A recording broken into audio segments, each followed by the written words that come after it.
Alright guys, ito yung mga salamin ng vintage camper ko. I-renovate ko. Yan yung mga ulo niya, bubong niya. Yan yung skin niya. 1979 vintage camper.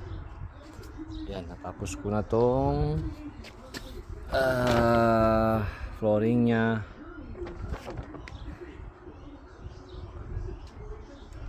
Yan yung mga wall niya, skin niya, aluminum, made by aluminum.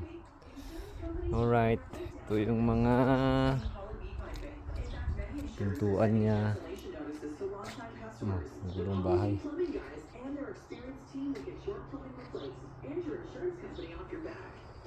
Yan, hindi pa tapos yung vintage ko guys. Meron na naman akong isang project dito guys.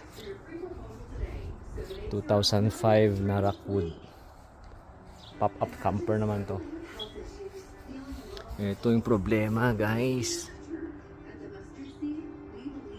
yung kable nya naputol, kaya kailangan kong palitan. Saka itong lift spring nya. Yan o.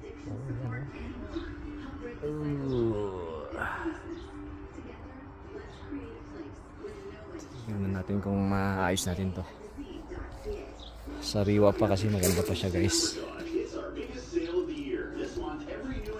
Rockwood 2005. Ito yung cable nya, ito yung motor nya.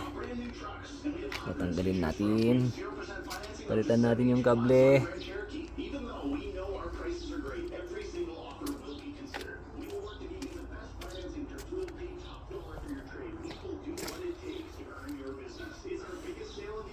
Ayun, tapos ko na yung wall ng vintage ko guys. Ito na. Tingnan ko kung may kabit ko bukas.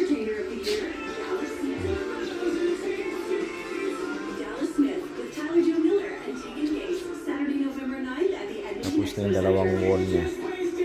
Yung ulo na lang, tapos babalik ko na yung mga ulo niya.